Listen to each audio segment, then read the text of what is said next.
अगर आपको लगता है कि फ्यूचर्स में बस बाय और सेल करना होता है, तो एक बार यह वीडियो जरूर देखिए, क्योंकि फ्यूचर्स में आप आखिर खरीदते क्या हैं? क्या आप निफ्टी खरीदते हैं या कोई एक्चुअल स्टॉक आपके डीमेट अकाउंट में आता है? नहीं, इनमें से कुछ भी नहीं होता। तो फिर फ्यूचर्स आखिर होता क्या है? आज इसे बिल्कुल आसान भाषा में हम समझते हैं। फ्यूचर्स एक डेरिवेटिव्स कॉन्ट्रैक्ट है, यानी ऐसा फाइनेंशियल कॉन्ट्रैक्ट जिसकी वैल्यू किसी अंडरलाइंग एसेट्स की प्राइस से जुड़ी होती है। अंडरलाइंग हो सकता है कोई स्टॉक, निफ्टी, बैंक निफ्टी या फिर कोई दूसरा एलिजिबल फाइनेंशियल इंस्ट्रूमेंट। अब इसे एक आसान एग्जांपल के साथ समझने की कोशिश करते हैं। मान लीजिए निफ्टी अभी 24,000 पर ट्रेड कर रहा है। आपको लगता है कि निफ्टी आगे और ऊपर जाएगा, तो आप निफ्टी में फ्यूचर्स में लॉन्ग पोजिशंस ले सकते हैं। अब मान लीजिए निफ्टी 24,000 से बढ़कर 24,200 हो गया। आपको 200 पॉइंट्स की फेवरेबल मूवमेंट मिली।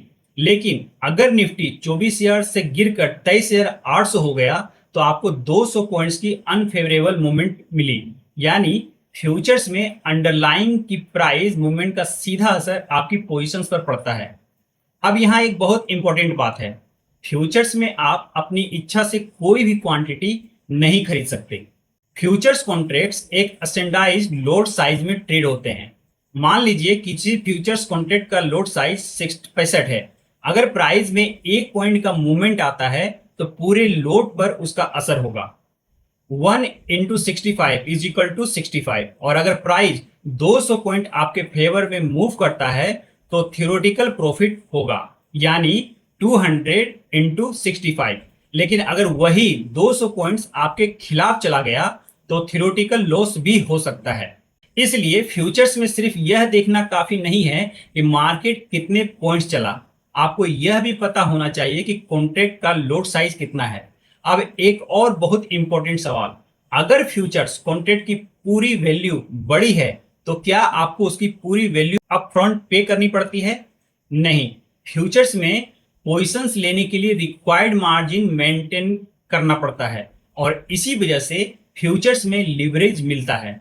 लेकिन यहाँ एक बात और हमेशा याद रखिए, कम मार्जिन का मतलब कम रिस्क बिल्कुल नहीं होता है, क्योंकि आपकी एक्चुअल मार्केट एक्सपोजर मार्जिन से काफी बड़ा हो सकती है। इसलिए मार्केट की छोटी मूवमेंट भी आपके ट्रेडिंग कैपिटल पर बड़ा असर डाल सकती है।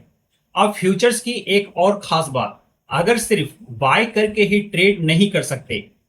अगर आपको लगता है कि मार्केट ऊपर जाएगा, तो आप लॉन्ग पोजीशंस ले सकते हैं, और अगर आपको लगता है कि मार्केट नीचे जाएगा, तो आप शॉर्ट पोजीशंस भी ले सकते हैं। यानी फ्यूचर्स में मार्केट के ऊपर जाने और नीचे जाने दोनों डायरेक्शन में पोजीशन लेने की पॉसिबिलिटी होती है।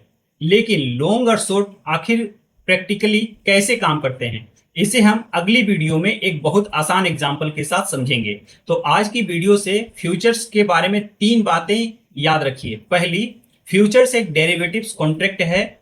दूसरी, इसकी वैल्यू अंडरलाइंग की प्राइस मूवमेंट से जुड़ी होती है।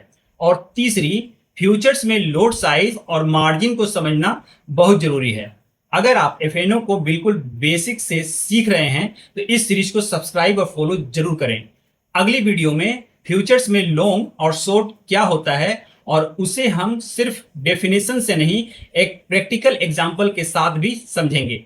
क्योंकि यहाँ हम ट्रेडिंग को जुआ नहीं, बल्कि नॉलेज, डिसिप्लिन और रिस्क मैनेजमेंट की तरह समझते हैं। कोई दिखावा नहीं, कोई झूठी बातें नहीं, सिर्फ वास्तविक मार्केट सीख।